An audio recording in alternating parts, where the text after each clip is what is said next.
All right? Long weekend ahead of us. One more lecture to go. If I have an object, mass m in gravitational field, gravitational force is in this direction. If this is my increasing value of y, then this force, vectorially written, equals minus mg y roof. Since this is a one-dimensional problem, we will often simply write f equals minus mg. This minus sign is important because that's the increasing value of y. If this level here is y equals 0, then I could call this gravitational potential energy 0, and this is y, then the gravitational potential energy here equals plus mgy. This is u. So if I make a plot of the gravitational potential energy as a function of y, then I would get a straight line. This is 0. So this equals u equals mg y, the plus sign. If I'm here at point A, and I move that object to point B, I, Walter Lewin, move it, I have to do positive work. Notice that the gravitational potential energy increases. If I do positive work, the gravity is doing negative work. If I go from A to some other point, call it B prime, then I do negative work. Notice the gravitational potential energy goes down. If I do negative work, then gravity is doing positive work. I could have chosen my 0 point of potential energy anywhere I please. I could have chosen it right here, and nothing would change other than that I offset the 0 point of my potential energy. But again, if I go from A to B, the gravitational potential energy increases by exactly the same amount. I have to do exactly the same work. So you are free to choose when you're near Earth where you choose your 0. Now we take the situation whereby we are not so close to the Earth. Here is the Earth itself. Of course, you can also replace that by the sun if you want to. And this is increasing value of r. The distance between here and this object m equals r.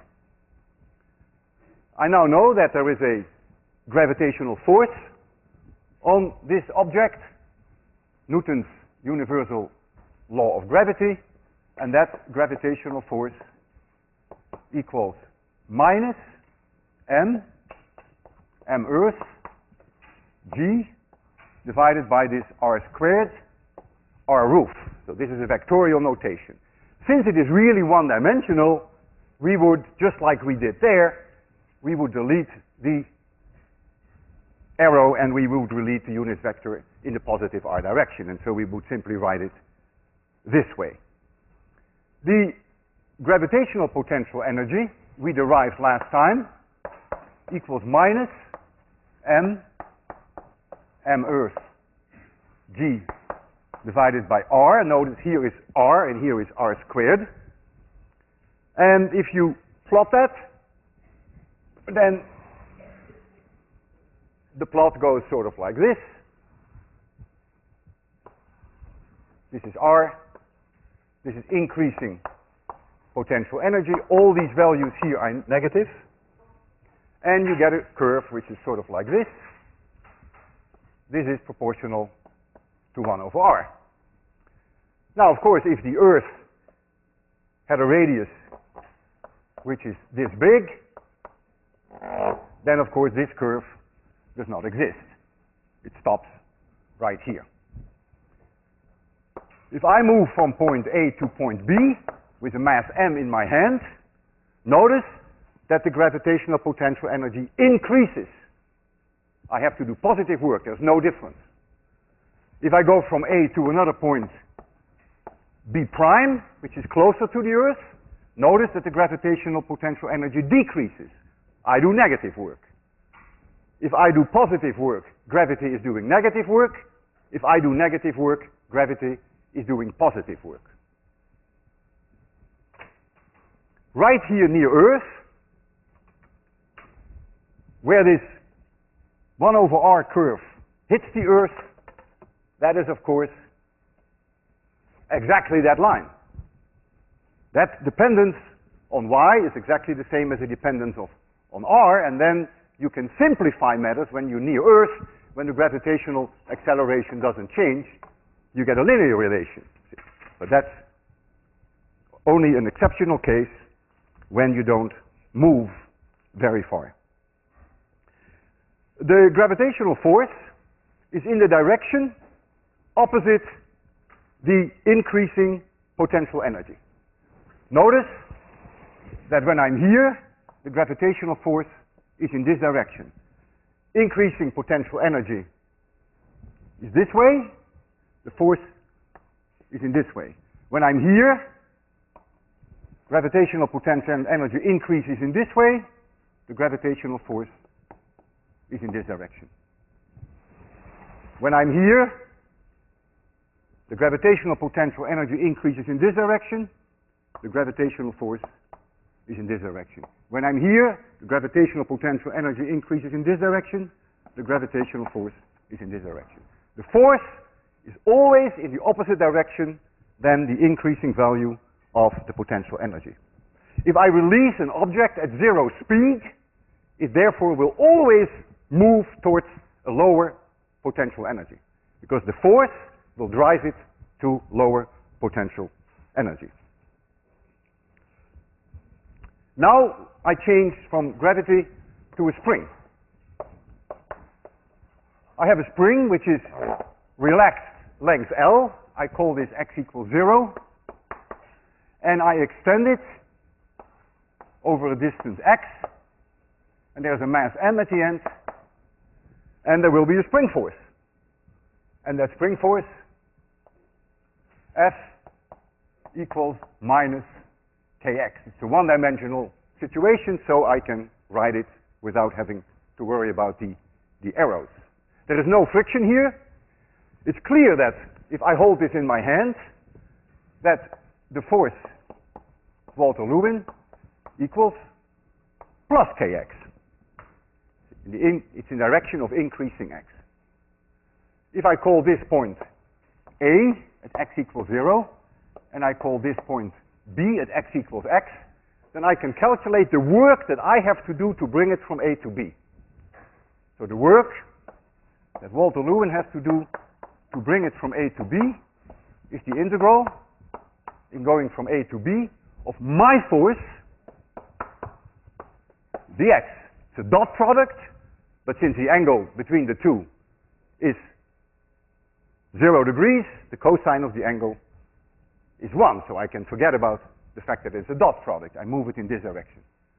So that becomes the integral in going from 0 to a position x of plus x plus kx dx, and that is 1/2 kx squared. And this is what we call the potential energy of the spring. This is potential energy. It means then that we, at x equals 0, we define potential energy to be 0. You don't have to do that, but it would be ridiculous to do it any other way.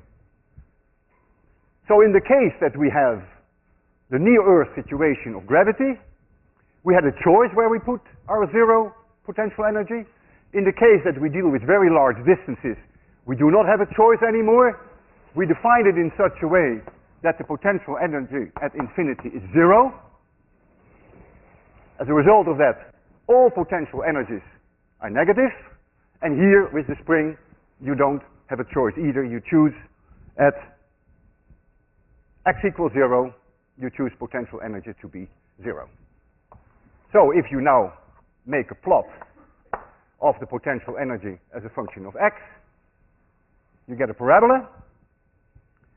And if you are here, if the object is here, then the force is always in the direction of opposing the increasing potential energy. If you go this way, potential energy increases, so it's clear that the force is going to be in this direction. If you're here, the force is always in the direction opposing increasing potential energy. Increasing potential energy is in this direction, so the force is in this direction. You see, it's a restoring force. The force is always in the direction opposite to increasing potential energy. If you release an object here at 0 speed, it will therefore go towards lower potential energy. The force will drive it to lower potential energy. If we know the force, in this case the spring force, or in those cases the gravitational force, we were able to calculate the potential energy. Now the question is, can we also go back? Suppose we knew the potential energy, can we then find the force again? And the answer is, yes, we can. Let's take the situation of the spring first. We have that the potential energy U of the spring equals plus 1/2 k x squared. And if I take the derivative of that versus x, then I get plus kx. But the force, the spring force itself, is minus kx. So this equals minus the spring force. So we have that du dx equals minus f, and I put the x there because it's a one-dimensional problem. It is only in the x direction. The minus sign is telling you that the force is always pointing in the direction which is opposite to increasing values of the potential energy. That is what the minus sign is telling you. It's staring you in the face what I have been telling you for the past 5 minutes. If we have a three-dimensional situation that we know the potential energy as a function of x, y, and z, then we can go back and find the forces as a function of x, y, and z. Doesn't matter whether these are springs, or whether it's gravity, or whether it's electric forces, or nuclear forces. You then find that du dx equals minus f of x, du dy equals minus fy, and du dz equals minus fz. What does this mean? It means that if you're in three-dimensional space, you move only in the x direction, you keep y and z constant, and the change equals minus fx. That gives you the component of the force in the x direction. You move only in the y direction, you keep x and z constant, and then you find the component of the force in the y direction. We call these partial derivatives, so we don't give them a d, but we give them a little curled delta. If we go back to the situation where we had gravity, we had there the situation near Earth. We had u was plus mgy. So what is du dy? This is a one-dimensional situation, so I don't have to use the partial derivatives. I can simply say du dy. That is plus mg. And notice that the gravitational force was minus mg. Remember, the minus sign is still there. It's still there. And so you see that here, indeed, du dy is minus the gravitational force. Now we take the situation that we are not near Earth. We have there. So we have u equals minus m Earth g divided by r. There's only an r here. So du dr. The derivative of 1 over r is minus 1 over r squared. The minus sign eats up this minus sign, so I get plus m Earth g divided by r squared. So the gravitational force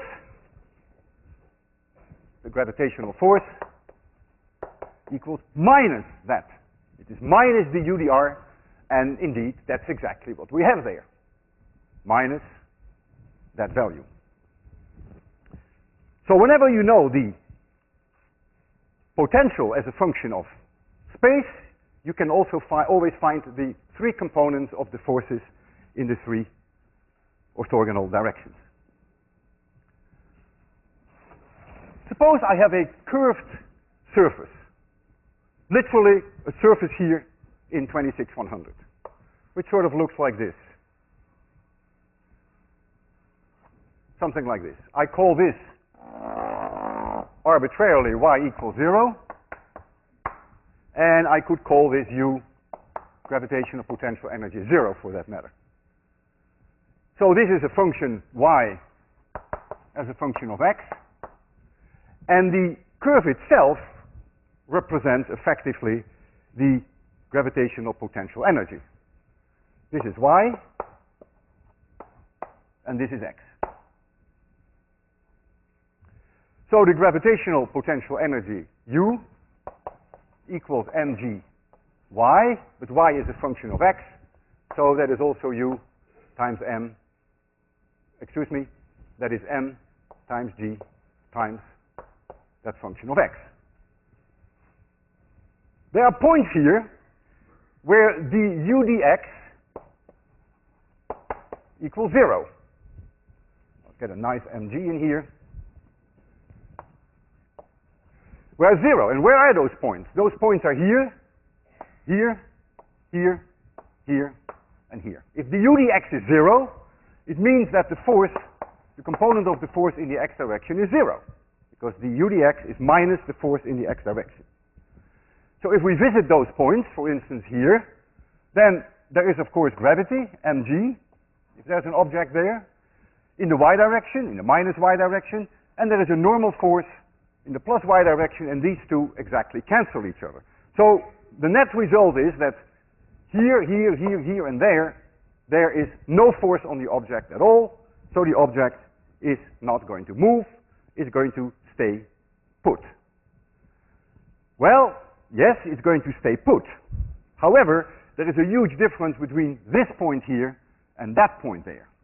And you sense immediately that difference. If I put a marble here, I will have a hell of a time to keep the marble in place. Because if there is a fly there in the corner of 26/100 which does something, then the slightest amount of force on this one and it will start to roll off.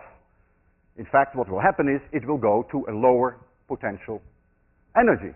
Here, however, if this one is offset, then it will want to go to a lower potential energy. The force is always opposing the direction of increasing potential energy, so the force will drive it back, and so that's why we call this a stable equilibrium. It will always go back to that point, and this is an unstable equilibrium.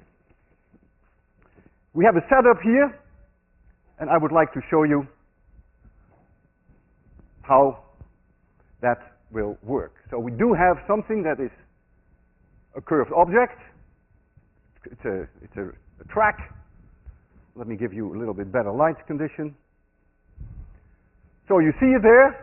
There is that object, a little ball, and no surprise, if I offset it from the lowest point, that it is driven back to that point. That's trivial.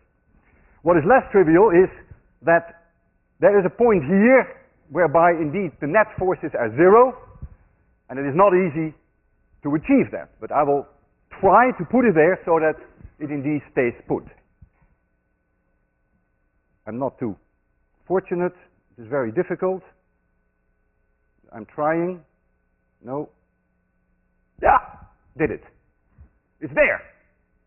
It's very unstable. I blow. Well, it's not so unstable, and there it goes. So you see that's the difference between stable equilibrium and unstable equilibrium. At the stable point, the second derivative of the potential energy versus x is positive. At the unstable point, the second derivative is negative.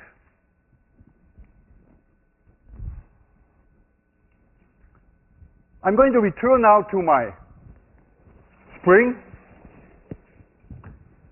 and I'm going to show you that if you use the potential energy of the spring alone, that you can show that an object that oscillates on a spring follows a simple harmonic motion.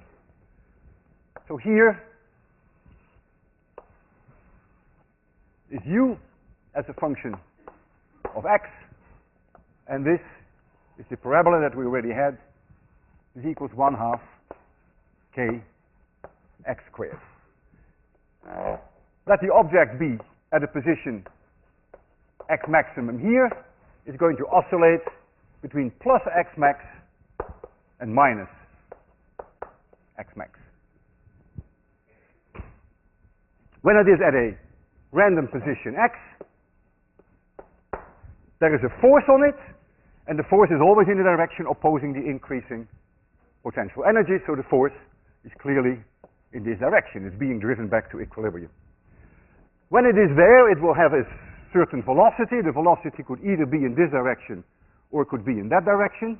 It has a certain speed, and since spring forces are conservative forces, I can now apply the conservation of mechanical energy. We call this a potential well. The object is going to oscillate in a potential well. Of course, it doesn't oscillate like that. It really oscillates like this, of course. It's a one-dimensional problem. The total energy that I started with, if I release it here at 0 speed, equals 1/2 k x max squared. That is E total. That will always be the same if there is no friction of any kind, and I have to assume that there is no friction. So that must be now 1/2 m v squared at a random position x plus 1/2 k x squared, which is the potential energy at position x. So this is the kinetic energy, and this is the potential energy. V is the first derivative of position versus time, so I can write for this an x dot. And now what I'm going to do, I'm going to rewrite it slightly differently. I bring the x dot square to one side. My halves go away, and I divide by m. So I get plus k over m times x squared. And then I get minus k x max squared equals 0. Did I do that right? Yes. I divide, oh, there's an m here, and the m has to be here. And now what I'm going to do, I'm going to take the time derivative of this equation. And now you'll see something remarkable falling in place, just for free. I take the derivative versus time, that gives me a 2x dot, but I have to apply the chain rule, so I also get x double dot, the second derivative, the acceleration, plus I get a 2k over m times x, with the chain rule gives me an x dot. This is a constant, that's the total energy when I started, so the whole thing equals 0. I lose my 2, I lose my x dot because it's 0, and what do I find? X double dot plus k over m equals 0. And this makes my day, because I know this is a simple harmonic oscillation. You've seen this equation before. We derived it in a different way. We didn't use forces today. We only used the concept of mechanical energy, which is conserved. We know the solution to this equation. There's an x here. I heard someone mention the x. Thank you very much. The solution is x equals x max times the cosine omega t plus phi. This is the amplitude, and omega equals the square root of k over m, and the period for one oscillation equals 2 pi divided by omega. We were able to do this. We were able to apply the conservation of mechanical energy because spring forces are conservative forces. So you've seen in a completely different way how you arrive at the same result. Now I'm going to try something similar to another potential well, and that potential well is a track, and the track is a perfect circle.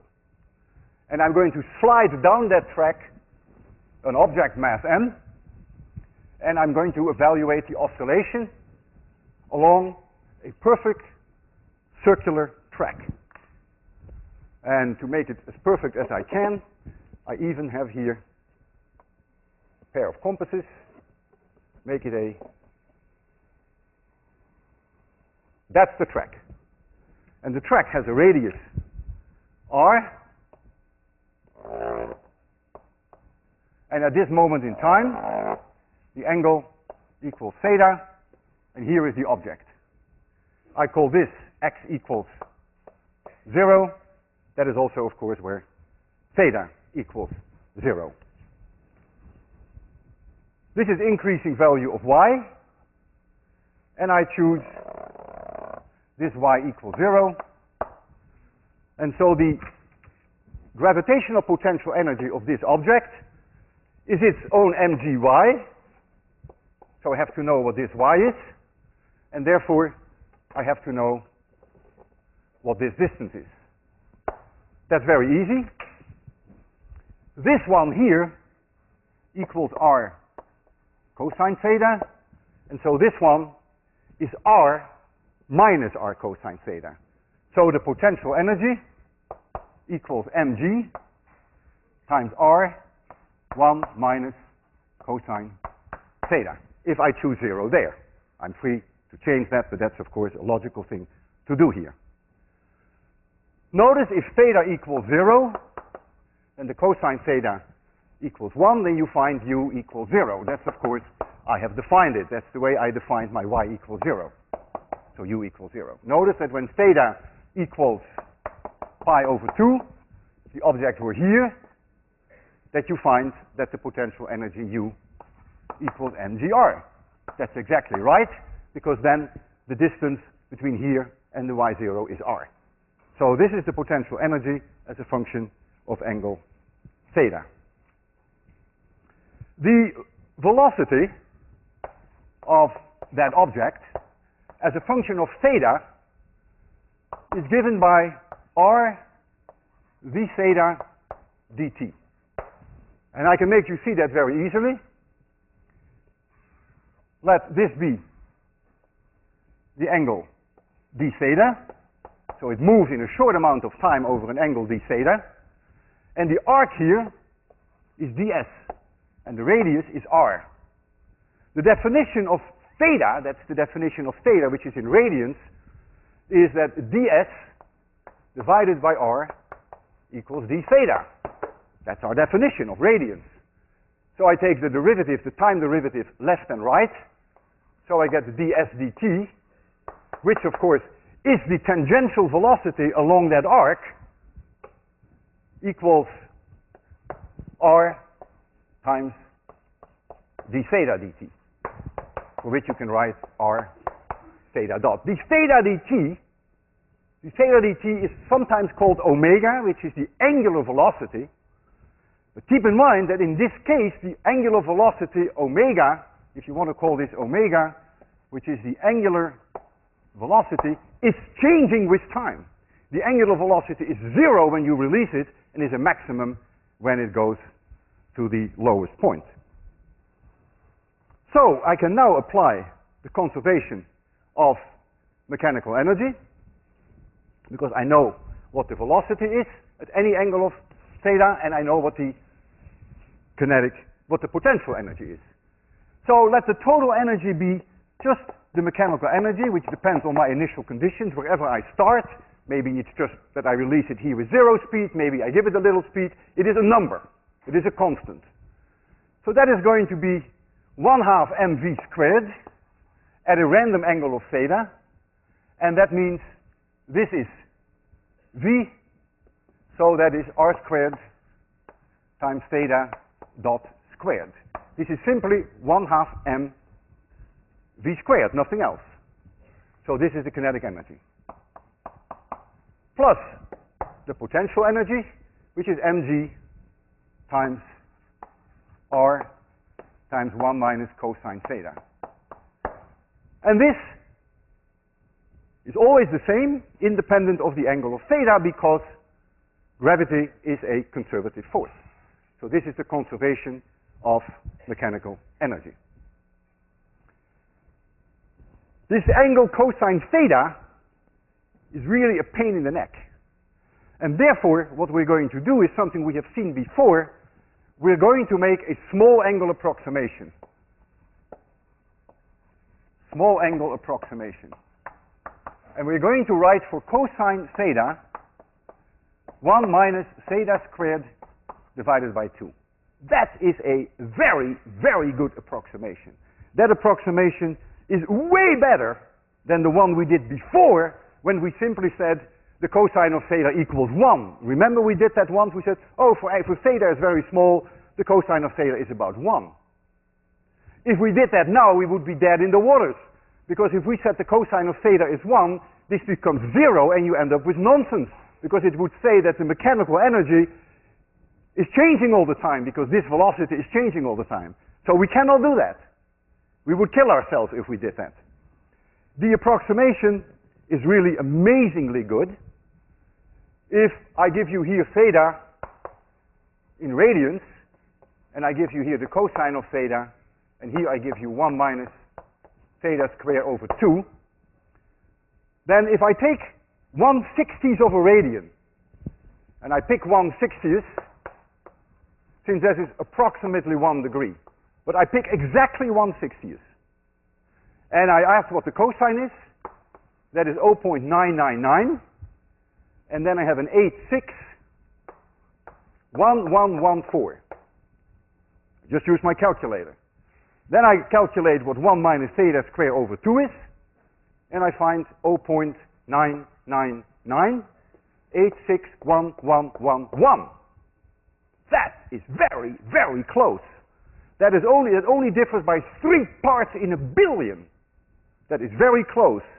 That means the difference between the two is only 1/3 of a millionth of a percent.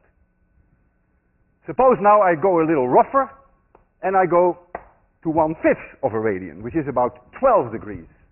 So this is very roughly 12 degrees. Then the cosine of theta equals 0.98007, and 1 minus theta squared over 2 equals 0.98000. So that still is amazingly close. That is only differs by 7 parts in 100,000. So the difference is less than 1/100 of a percent. So with this in mind, I feel comfortable to pursue my conservation of mechanical energy, and I'm going to replace this cosine theta by 1 minus theta squared divided by 2. So I will continue here. Center blackboard is always nice. You can see it best. And I will massage that equation a little further. And of course, you can already guess what I'm going to do when I massage it a little further. I'm going to take the time derivative, just as I did in the case of the spring. So we're going to get that the mechanical energy, which is not changing, equals 1/2 m r squared theta dot squared plus mgr. Cosine squared becomes 1 minus theta squared over 2. So we have a minus times minus becomes plus. So I get simply theta squared over 2. And now I take the time derivative. So this becomes 0 equals. Now, I get a 2 out of here, which eats up this 1/2. So I get m r squared. Then I get theta dot, but the chain rule gives me a theta double dot. Excuse me? Anything wrong? I don't think so. Thank you. So, I have to take the derivative of this one. The 2 flips out, which eats up this 2. So I get mgr, and then I get a theta, but the chain rule gives me a theta dot. I lose my m, I lose 1r, I lose my theta dot. I picked the wrong one. I lose my theta dot, not the theta. And what do I find? That theta double dot plus G over R times theta equals 0. And I couldn't be happier, because this tells me that the motion is that of a simple harmonic oscillation. And the solution is theta equals some maximum angle for theta, the amplitude in angle, times the cosine of omega t plus phi. This is the angular frequency, has nothing to do with that omega there, which is the angular velocity, which is changing in time. This is a constant, this is angular frequency, and this omega equals the square root of G over R. And so the period of the oscillation is 2 pi times the square root of R over G. And when you see that, you say, hey, Populape, I have seen that before. Where have we seen this before? Almost a carbon copy of something that we have seen before. What is it? Excuse me, speak louder. Pendulum. We had a pendulum whereby we had length L of a massless string. We had an object M hanging on the end. And what was it doing? It was going along a perfect arc, which is exactly identical. The problem is the same. It's not a surprise, because now we have a surface, which is an exact perfect arc. It's a circle. We have no friction. We assumed with the pendulum that there was no friction either.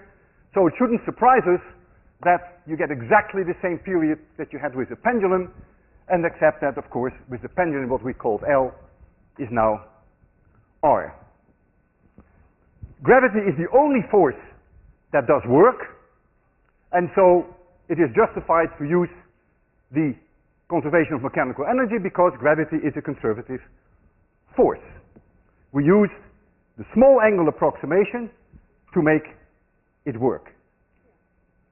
In the case of the spring, we had that the potential energy was proportional to x squared, and out came a perfect simple harmonic oscillation, no approximation necessary.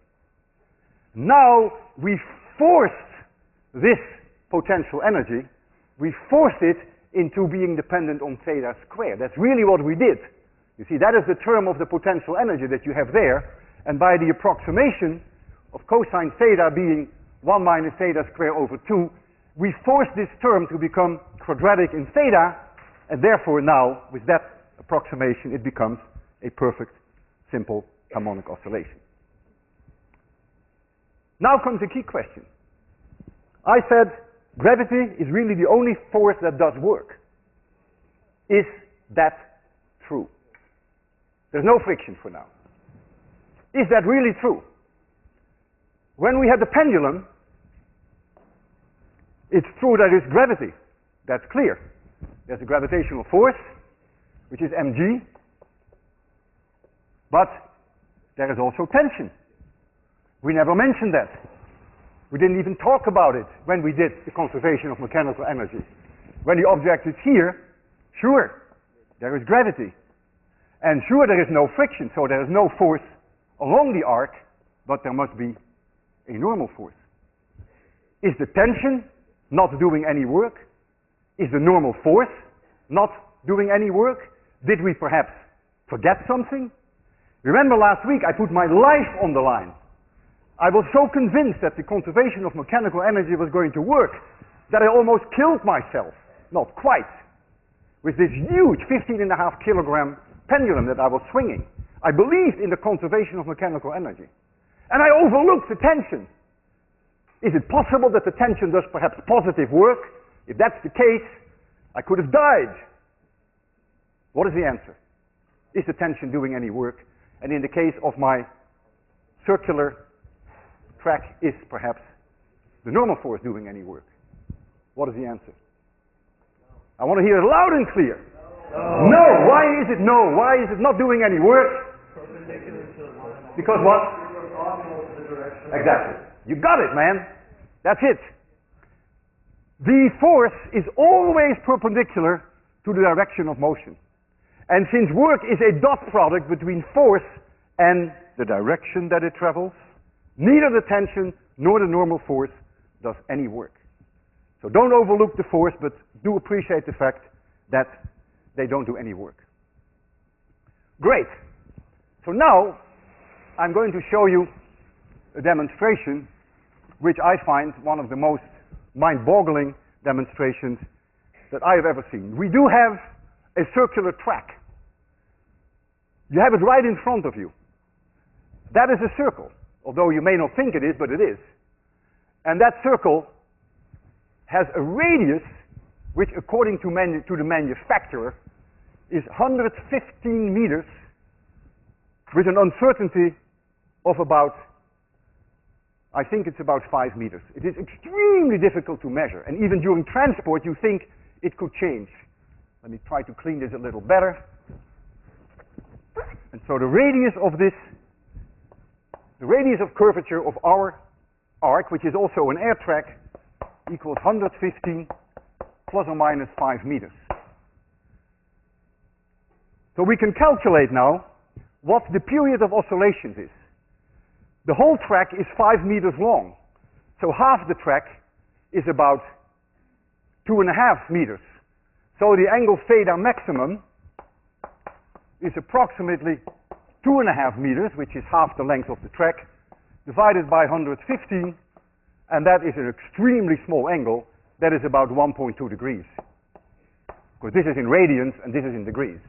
So the angle is very small, so we should be able to make a perfect prediction about the period. And I'm going to do that.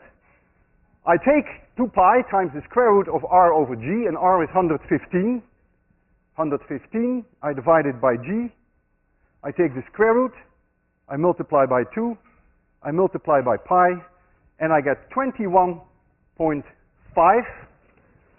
t, and this is a prediction,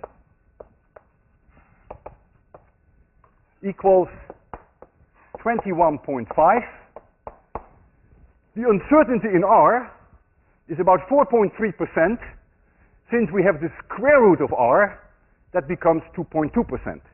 So if I multiply that by 0.022, I get an uncertainty of about 0.47. Let's call this 0.5 seconds. So this is a hard prediction what the period of an oscillation should be. 21.5 plus or minus a half second. Now I'm going to observe it, and we're going to see how this compares. I don't want to oscillate it 10 times. That will take 3, 4, 5 minutes. That's too long. It is not really necessary because my reaction time is 0.1 seconds. So even if I did only one oscillation, that would be enough to see whether it is coincident with that, consistent with that number.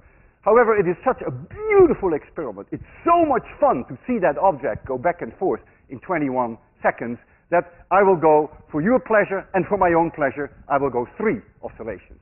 Not that it is necessary, but I will do it. 3t is going to be something plus or minus, and this is my reaction time, which is 0.1 seconds, and then we can all divide that by 3, and then of course the error will go down by a factor of 3, and we will see whether this number agrees with this one. All right, can you imagine someone making a track like this, air track, with a radius of 115 meters? I mean, what is this? This may be 8 meters, 115 meters. That is something like 10 times higher, more, 15 times higher than this ceiling. Amazing that people were able to do that. In fact, nowadays you can't even buy this anymore. This is probably some 50 years old, if not older. I have to get the air flowing. Out of all these holes, there are many, many small holes in here that you cannot see. The air is now blowing. And this object is going to be put on here, and just because of gravity, it will go. That's all it is. Only gravity will do work. Here's the timer, and we're going to time it. I will start it off first, and then when it comes back to a stop, I will start the time, because that's for me a very sharp criterion. When the object comes back and comes to a halt here, it's very easy for me to start the timing. You may notice as you watch that some of the amplitude will decrease because there is, hold it, because there is, of course, a little bit of friction. It's very little, but it is not zero. Enjoy this. Just look at it. Isn't it incredible? It just goes simply by gravity. It's like a pendulum which has a length of 115 meters. It's about to complete its first oscillation.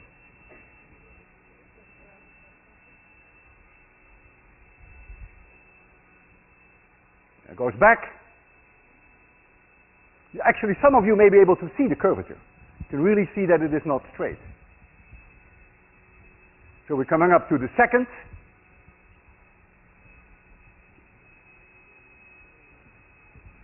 I better get back in position.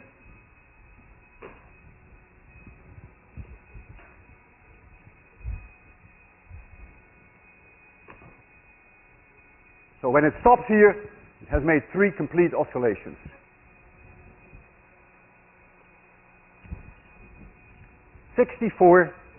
.05.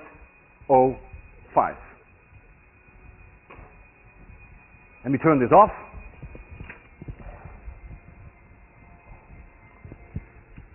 So 3t equals 64.05. I'm lazy. 64.05. I divide that by 3. That is 21.35 plus or minus 0.03. Exactly in agreement with the prediction, with the uncertainty of the prediction. I have something very similar. And that is, again, a curved track. It's not... Ooh, I hope I can retrieve that ball. That would be nice. What happened? Boy. Have to be... Gee, what's happening here? Oh yeah, got it. Whew. Tricky to make a hole in here. This is an arc. Not unlike this one, there's a little bit more friction. And in this case, the radius is 85 centimeters. So, we can calculate what the maximum angle is. Radius is 85 centimeters. And the arc to the edge is about 20 centimeters. So we have now a situation like this. So R equals 85 centimeters. And this here is approximately 20 centimeters, so theta maximum is roughly 20 divided by 85, and that is something like 13 degrees. 13 degrees is not a bad situation, because the difference between the cosine theta and 1 minus theta squared over 2 is less than 0.01%. It's that small. So I can make a prediction of the period of this oscillation, predict, and you can go through exactly the same exercise. You take 2 pi times the square root of r over g, and you find 1.85. The uncertainty of this radius is of course not very large, but we are not certain about the radius to about 1 centimeter. So it's 85 plus or minus 1 centimeter. So that's about a 1.2% error. And so the error then in the prediction will be 0.6%. It's about 0.01 seconds. So I expect this is my prediction. Now, I really want to challenge this 0.01. And so now I'm going to make the observations. And surely I'm going to do it now 10 times, because then the uncertainty will be 0.1 seconds. That's my reaction time. And so I have the final period to an accuracy of 0.01 seconds. And so we can compare these numbers directly. And that is what I will do now. I have here the timer, and I'm going to oscillate that back and forth. And that should only take 20 seconds. Zero it. We started here. We have great confidence in physics, right? We believe in physics. We believe in the conservation of mechanical energy. Start. Are you counting? Is this 2? Yeah, is this 3? 4. I don't believe you. Okay, we start again. Now, 1, 2, 3, 4, 5, 6, 7, I'm getting nervous. 8, 9, 10. Holy smoke! 22.7 seconds. It should have been 18. 22.7 seconds. There must be something fundamentally wrong with the conservation of mechanical energy. Or is there something else? And what is the difference between the two experiments? Excuse me? Oh, no, the friction is so low, that is not the reason. There's a huge difference. Think about it when you take your shower this weekend. There is a huge difference between this object moving and that object moving. And when you find out, that is the reason why that is way slower, not friction. See you next Wednesday.